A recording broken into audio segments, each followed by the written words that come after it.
So my thoughts on Blackpool game is we absolutely battered them. Chances created, we should have won that game. We just couldn't put ball in back at net. It was so frustrating to watch. I can't believe all the backlash after this match. I know it's disappointing, but we did absolutely muller them, and I don't understand why everybody was so furious about the result. Disappointment, yes, definitely, but it can't cause Slavar being seen that people say. I think that's ridiculous. But we just hammered him. We just couldn't put ball in net, and it was frustrating. We move on. It's life of being a blade, I'm afraid. So we look forward to Forest game, which, to be honest with you, they're on some right form at the moment. I'm not looking forward to going there. I can't remember really ever getting a result there. So yeah, not much hope for that one. If we play like we did against Blackpool and we do put his chances away, we could see a nice, comfortable victory.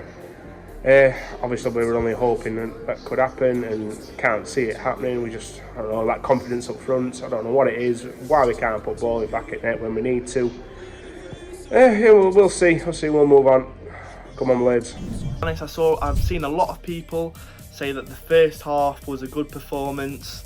Again, I just feel like it's another wasted opportunity, another wasted 45 minutes where we just go through the motions yet again. And if we were a team who had a slight bit more conviction, I no doubt we would be 1 or 2-0 up in the first half, because I don't think Blackpool really brought anything.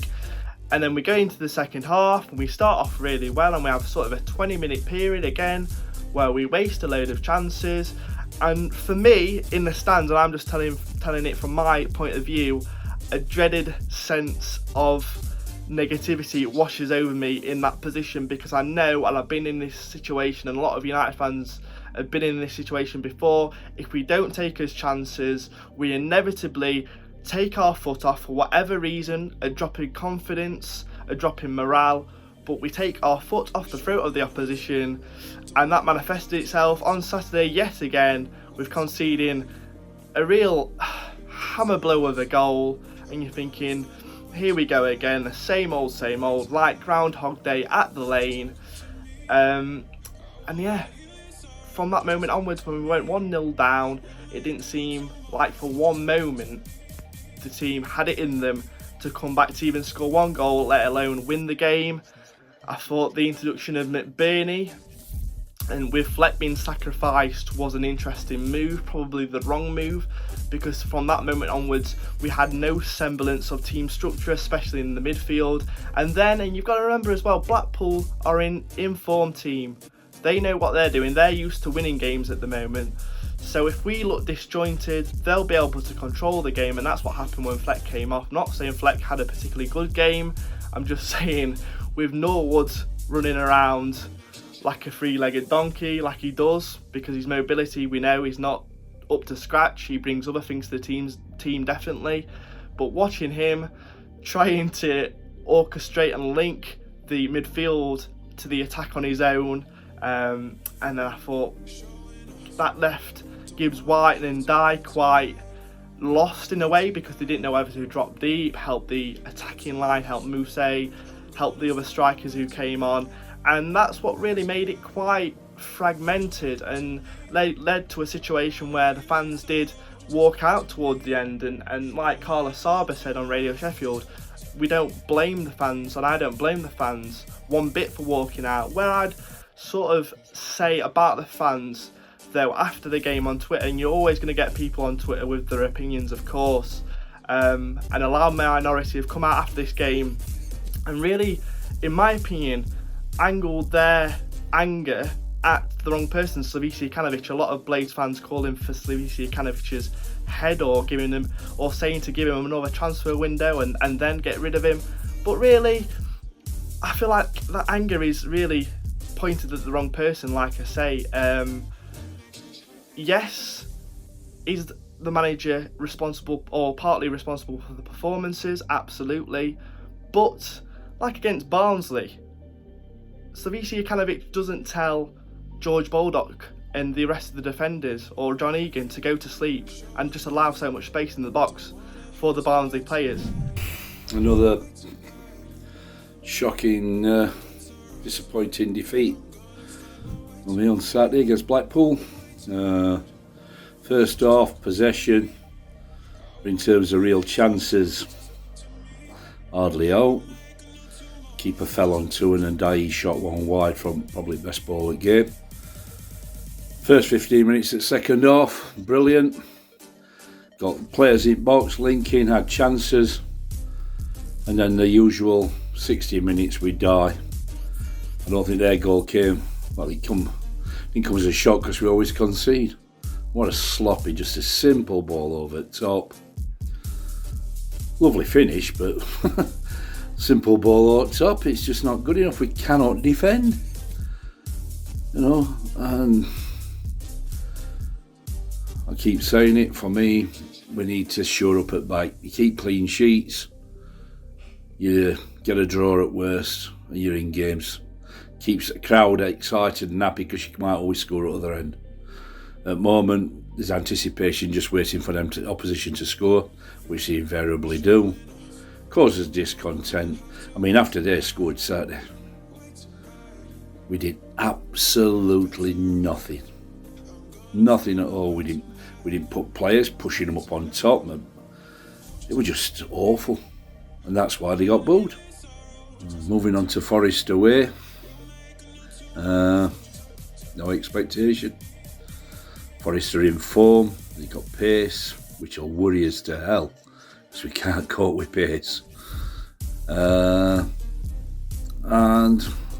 we're capable, we might score, but I can see them scoring at least two. I really can. And that's how it's got us, I think, now. Optimism is low. Pub after match Saturday, optimism was low. I do think we're capable of scoring. We got Morgan, Gibbs, White on and Ndai, but we're still crossing to nobody in box. We're sliding it outside. The centre forwards linking play outside, sliding outside, crossing to nobody. So we've got to resolve that as well as there's defensive problems. So I have no expectation for Forest game at all. See a 2-1 defeat, I think. Hope I'm wrong. Pray I'm wrong. But we'll see.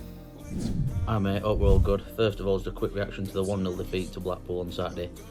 Appalling game, I know we play a bit good in patches, and I said on my preview video, we've not been consistent enough, we've not got back-to-back wins, and that still continues.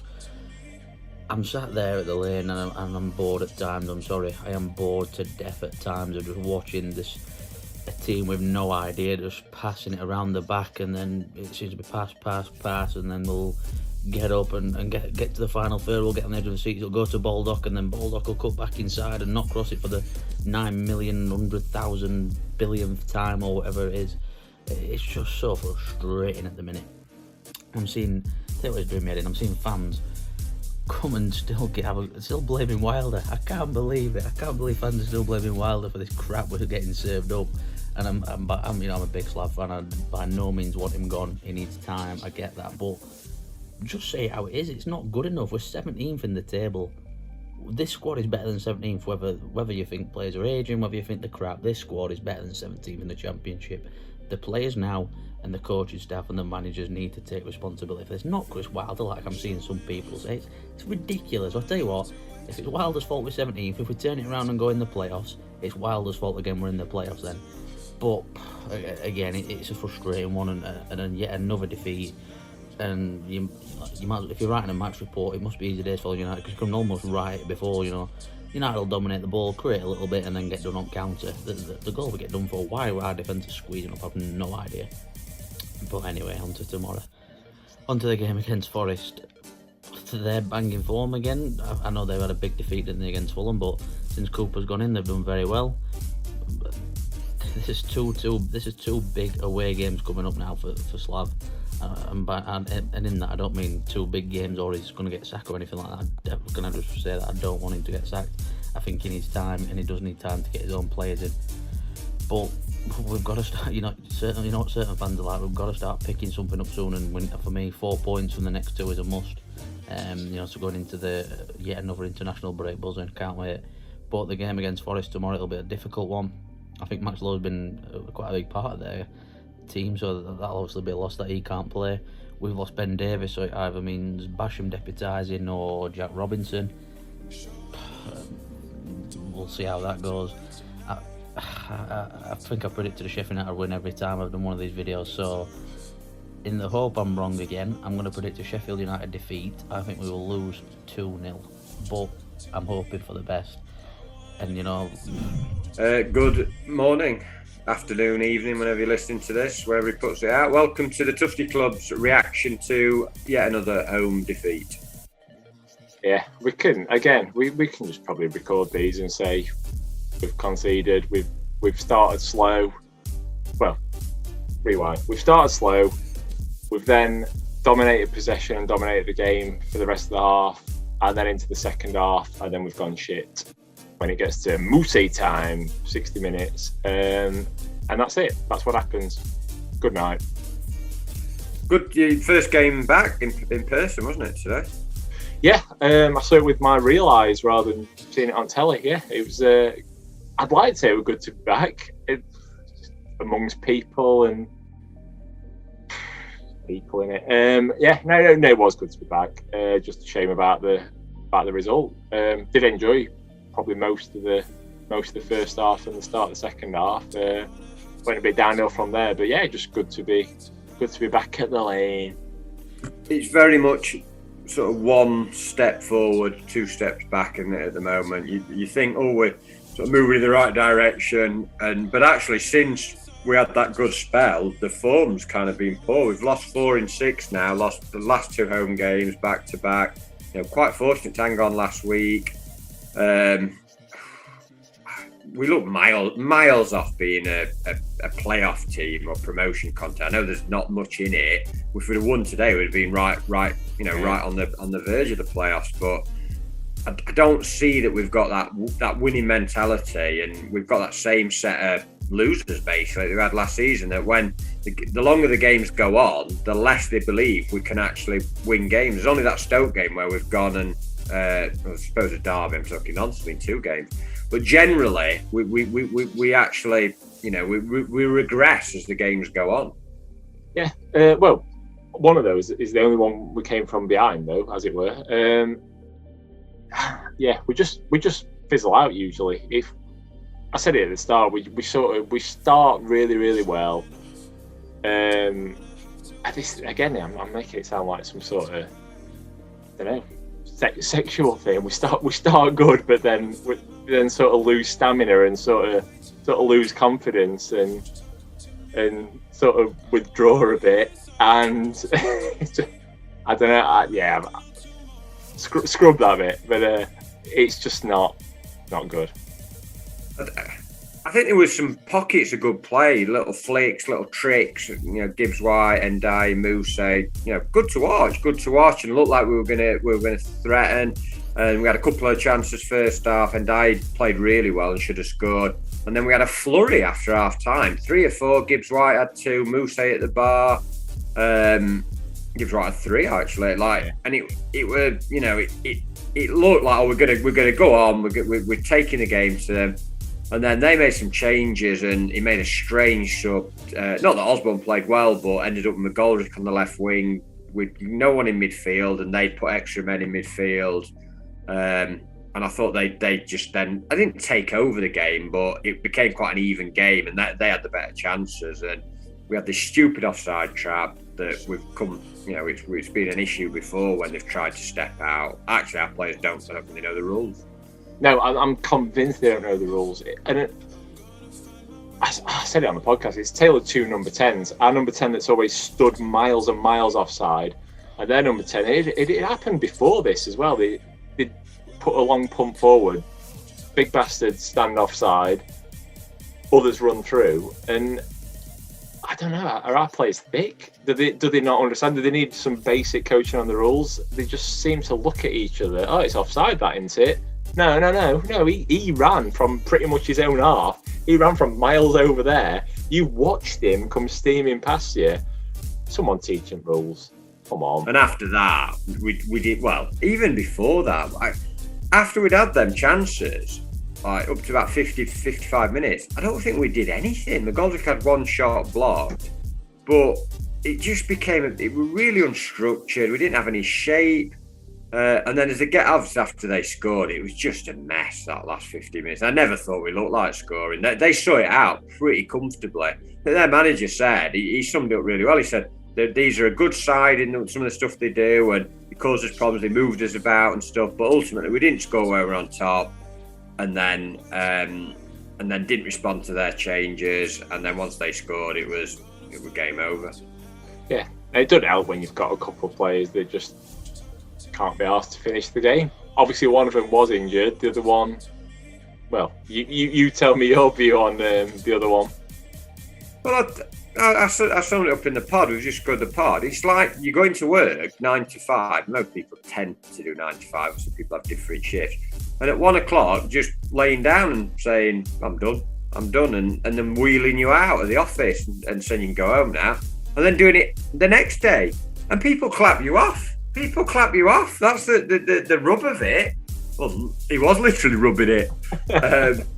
But it's like, I mean, I don't think he's the worst player today, but it's borderline gross misconduct. Well, it's not even borderline, is it? Yeah, it's not even like he's done. I mean, if you've likened it to an office job there, it's not even like he's done a great job today, is it? It's not even like he's done a good. He's done half a spreadsheet.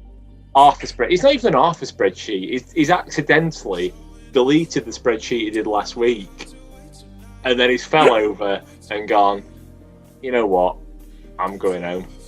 Yeah. So yeah, but Ndiaye and Gibbs White with the bright spots, certainly Ndiaye, but defensively again we're too easy to get through. It's worrying at the moment. I think the only kind of saving grace is that there's some really bad teams at the bottom, because you look at Wednesday last year and some of those teams that are too good to go down, they won't go down, and you start worrying, how are we going to get 40, 45 points? We probably won't even need that. We're miles off the promotion team. If we finish mid-table this season, that's probably something to build on. That's how bad it is. Yeah, and we've seen it coming for the last few games, haven't we? We said we're beating them below us, but at the minute there's not many below us. We're losing to them above us, well, way above us, and then the ones around us, we said we're picking up points, but we've not even done that today, and we don't look like doing it in this coming week, unfortunately. Really average sides that are beating us, like Millwall and today, not good sides, but they've just got that nous to pick us off and score easy goals against us, and the other way it takes us forever. All right, lovely tricks and flicks, but I think I said it. We're not even Harlem Globetrotters. We're Washington Generals. We're like the Stooges for the good team.